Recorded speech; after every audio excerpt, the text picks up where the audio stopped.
Apa di antara yang dirubah? Anda mengatakan Nabi Isa itu adalah Tuhan. Awas. Anda mengatakan ibunya sempurna, suci dan sebagainya. Kemudian dari situ melahirkan seorang anak, diangkat jadi Tuhan. Satu jadi tiga, tiga di antara satu dan sebagainya. Wailul ladzina yaktubuna alkitaba bi aydihim. Kitab tuh, maka celaka bagi orang-orang yang sengaja menulis. Awas dengan tangan mereka. Tulis, bikin kisah, bikin ini, bikin itu. Konsep ketuhanan jadi berubah. Silakan. Apa di antara yang berubah? Diterangkan oleh Quran langsung. Jadi Quran menerangkan nih apa yang mereka tuliskan. Ya, yang sebelumnya mereka bikin. Ternyata ditetapkan Nabi bukan dari kalangan mereka. Yang dibawa bukan kitab jadi yang mereka harapkan. Akhirnya apa yang terjadi? Sebelum kitab itu sempurna dan sebagainya, dipalingkan isi-isinya. Tuh, tulis. Tuhan yang tadinya Nabi Isa menyembah satu Tuhan. Ingat, ini kita bicara dengan persepsi kita ya. Kalau sedang disoal, kita diskusi. Ya, jangan langsung tersangka aja, ya itu nggak tepat. Kalau ada yang tidak beda pendapat, kita diskusi. Jangan mencela orang, kita diskusi dengan cara yang ilmiah. Dia begitu disoalin Nabi Musa, Nabi Isa dijelaskan oleh Quran. Hei, di antara yang tidak benar itu Anda menuliskan di situ. Fawailul lil ladzina yaktubuna alkitaba bi aydihim. Celaka bagi orang yang ngarang-ngarang dengan tangannya, nuliskan di Alkitab yang tidak seperti itu sebelumnya. Ya, Ten Commandment isinya begini, kenapa jadi berubah seperti itu? Hei, Taurat begini, Injil isinya begini, kenapa Anda rubah begitu? Apa di antara yang dirubah? Anda mengatakan Nabi Isa itu adalah Tuhan. Awas. Anda mengatakan ibunya sempurna, suci dan sebagainya. Kemudian dari situ melahirkan seorang anak, diangkat jadi Tuhan. Satu jadi tiga, tiga di antara satu dan sebagainya. Turun berita dari Al-Quran. Ini tidak seperti pada Injil yang diturunkan sebelumnya. Ini tidak sama dengan apa yang disampaikan di Taurat sebelumnya. Yang benar itu begini, Tuhan itu cuma satu, menunjuk pada satu yang satu. Bahkan Nabi Isa pun, Yesus pun, Al-Masih pun, Mesias pun mengatakan saya bukan Tuhan. Dari mana taunya? Dijelaskan oleh Al-Quran. Yuk kita buktikan. Kata Anda di kitab Anda mengatakan bahwa Yesus itu Tuhan. Ya, Anda mengatakan Nabi Isa itu Tuhan. Maka kita tanyakan langsung ke Yesusnya. Benar nggak Anda Tuhan? Ya, sekarang diturunkan. Kan tadi kita sepakat bahwa Allah tidak akan berdusta. Allah Maha tahu, Allah Maha segalanya. Maka diturunkan di Al-Quran. Buka Quran surah kelima Al-Maidah ayat 116. Awas, hati-hati. Wa idh qala Allahu ya Isa ibn Maryam anta qulta lin-nasi ittakhiduni wa ummiya ilahaini min dunillah. Pertama, kalau Anda mendengar berita kemudian yang tidak pasti, klarifikasi pada sumber pertamanya. Ya, disebutkan oleh satu orang, Ustaz Adi Hidayat katanya, konon kabarnya hal ini tidak akan masuk kajian. Maka yang pertama Anda tanyakan kemudian kepada sumbernya langsung, siapa yang terkoneksi dengan Ustaz Adi Hidayat. Kalau perlu tanyakan Ustaznya langsung, Ustaz, apakah malam ini Ustaz tidak akan masuk kajian? Oh betul, saya tidak masuk kajian, saya itu masuk masjid, di masjid isi kajian. Bisa sampaikan. Jelas. Ada kesalahan tulis di SMS, tanya, Ustadz, apakah Ustadz bisa mengisi hati ini? Wah, klarifikasi, maksudnya hari ini, cuman R jadi T, hati ini, gitu kan? Bisa, kejadian tuh. Kadang-kadang ada yang begitu, pertanyaan, habis Ramadan munculnya, ya, Ustadz bagaimana hukumnya lamaran di bulan Ramadan? Belum dijawab tuh, di bawahnya tulis, kalau memang boleh, kapan Ustadz datang ke rumah? Kadang-kadang, ada aja yang begitu tuh, masuk. Klarifikasi, tanyakan, ini barangkali salah tulis, kalau mengisi hati ini saya mesti izin istri dulu. Ya, begitu dilihat, oh bukan, maksudnya hari ini, tanyain langsung, jangan diupload. Diupload jadi masalah. Ada berita yang nggak bagus, tanyakan. Muncul Quran surah ke-49 misalnya ayat ke-6. In ja'akum fasiqun binaba'in fatabayyanu. Hai orang beriman, kalau ada berita yang tidak benar, cek dulu pada pemiliknya. Tanyakan, benar nggak? Nah, tadi mengatakan Nabi Isa ngaku Tuhan. Allah nanya langsung ke Nabi Isanya. Mudah bagi Allah mengatakan begini, itu nggak benar. Isa nggak pernah ngaku Tuhan. Mudah, karena Allah Maha tahu. Tapi kenapa kemudian langsung ditanyakan kepada Nabi Isa supaya keluar langsung di lisannya? Persis seperti iblis disebutkan oleh Allah. Nih, ingkar, sombong. Quran surah 2 ayat ke-34. Wa idh qulna ya lil malaikati isjudu li adama fasajadu illa iblis enggan, wastakbar, sombong. Dari mana tahu sombongnya? Kalau Allah langsung mengatakan, nih dia sombong nggak mau sujud nih, maka iblis bisa berkata, nggak kok saya nggak sombong. Tapi ayat itu baca dengan Quran surah 7 ayat 11 sampai dengan 13. Ditanyakan langsung di lisannya, qala ma mana'aka alla tasjuda idh amartuk. Hei kamu, kenapa kamu nggak mau sujud ketika saya perintahkan? Ini bukan masalah sujudnya, tapi ini perintah saya. Kenapa kamu nggak mau sujud? Qala ana khairum minhu khalaqtani min narin wa khalaqtahu min tin. Saya lebih hebat daripada Adam. Kau ciptakan saya dari api, dia dari tanah. Tidak layak orang yang levelnya lebih tinggi mesti hormat kepada yang lebih rendah. Sombong, keluar. Begitu keluar di lisannya tidak ada celah untuk mengelak. Sekarang Allah tanya langsung ke Nabi Isa. Ditanyakan, Isa, anaknya Maryam, langsung dengan binnya. Ya Isa bin Maryam, Isa anaknya Maryam, langsung dengan binnya supaya tidak salah di kemudian hari. Lihat, anta qulta lin-nasi ittakhiduni wa ummiya ilahain min dunillah. Apakah engkau pernah mengatakan pada nas manusia? Nas disebutkan 241 kali dalam Al-Quran. Nas kalau disebutkan menunjuk semua manusia tanpa kecuali. Seakan Allah ingin mengatakan, hei, jangan sampai kelewat nih. Ada enggak dari semua manusia itu pernah ngaku ke satu orang aja, kamu Tuhan, ibumu Tuhan? Pernah enggak ngaku begitu?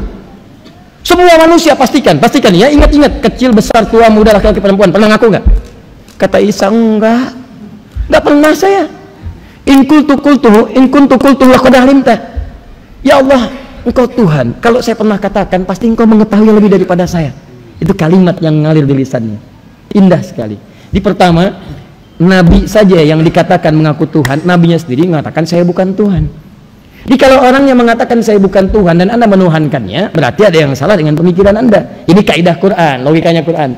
Anda katakan, kata Anda, beliau ngaku Tuhan. Nabi ngaku Tuhan, Isa, Yesus, Mesias ngaku Tuhan. Saya tanyain langsung ke nabinya, saya tanya Yesusnya, saya tanya Isanya, saya tanya Mesiasnya, kamu benar ngaku Tuhan? Isa jawab, enggak.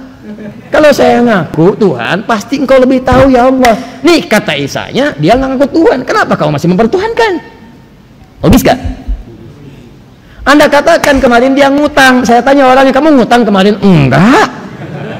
Kalau saya ngutang Bapak kan tahu. Kan saya ada di situ, Bapak tahu apa yang saya lakukan. Tuh bawa orangnya sampai bilang, nih kata orangnya enggak kok ngutang, enggak. Orangnya bilang enggak, Anda masih katakan ngutang, kan aneh. Paham nggak? Nah itu logika yang sangat jelas sekali. Sekarang turunin lagi, masih belum terima juga nggak bisa, kamu tetap Tuhan. Gimana? Ya kalau begitu gini deh, kata Allah, saya terangin lagi nih.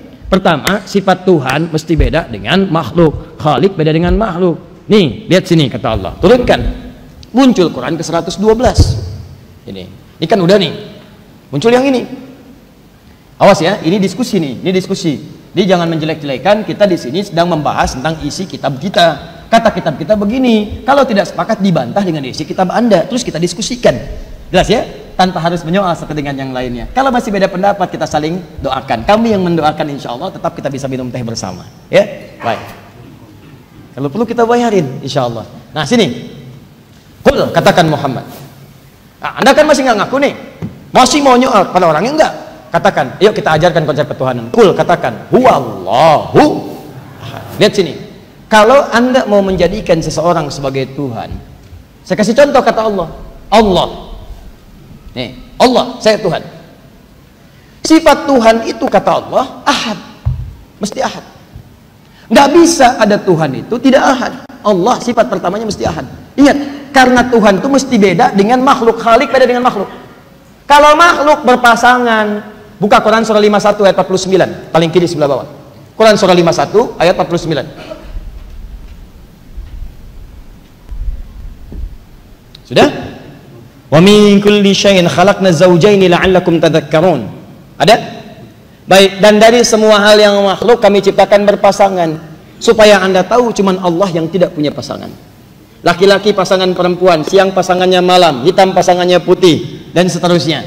Baik, ada pasangan-pasangan, hewan punya pasangan, jantan dengan betina, tumbuhan punya pasangan, putik dengan benang sari. Ada pasangannya supaya kamu sadar yang tidak punya pasangan cuman Allah, cuma Tuhan.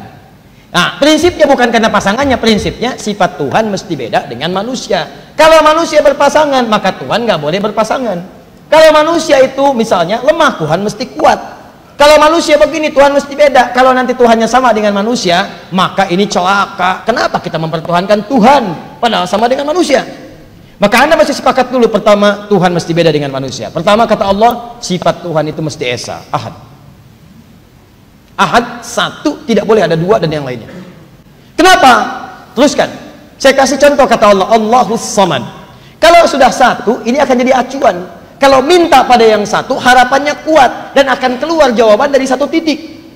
Kenapa perlu jawaban dari satu titik? Karena kalau titiknya banyak yang diminta, akan banyak persoalan terjadi. Pertama, jawaban akan muncul dari berbagai arah. Yang kedua, kemungkinan beda jawaban. Contoh, kalau Tuhannya bukan satu, Tuhan dua, Tuhan tiga. Jangankan Tuhan, ente aja manusia, kalau punya pendapat bisa beda. Yang satu bilang biru bagus, yang kedua bilang kemudian merah bagus. Kalau nggak sepakat, Anda musyawarah. Manusia musyawarah, masa Tuhan memutuskan musyawarah? Muncul Quran surah 21 ayat 22. Nih yang terakhir.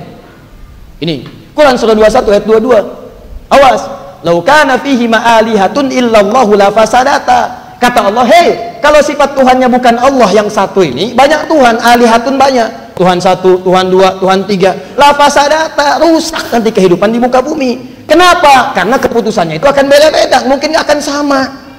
Pulang dari sini ada yang pengen pakai mobil, pengen pakai Grab, pengen pakai Gojek, pengen pakai Grab, pengen pakai ini, pakai itu, beda-beda. Ada yang pengen mampir dulu, ada yang ke Strawberry, Strawberry sini tutup, ada yang ke dapur pasta, ada yang geser dikit, ada yang beli Migros, ada yang macam-macam, ada yang langsung pulang, beda-beda. Bayangkan kalau Tuhannya banyak, 1, 2, 3, ngatur cuaca, yang satu turunkan hujan. Tuh, kalau bisa deras banget pengajiannya bid'ah yang itu tuh, turunin. Kata yang satu, jangan turunkan hujan lebat dulu, mungkin ada hidayah di situ. Rintik-rintik aja dulu. Yang satu bilang jangan deras, jangan rintik-rintik, turunkan ketenangan di situ. Biar semua mendapatkan pencerahan yang baik. Mungkin ada petunjuk-petunjuk di dalamnya. Wah, ini nggak sepakat, nggak bisa, ini harus, nggak bisa, ini rintik, ribut Tuhan. Begitu ribut yang korbannya alamnya turun marah-marah, dan Tuhan bawa ini, Tuhan bawa itu, ribut. Kalau Tuhannya ribut, yang sengsara makhluknya. Paham begini?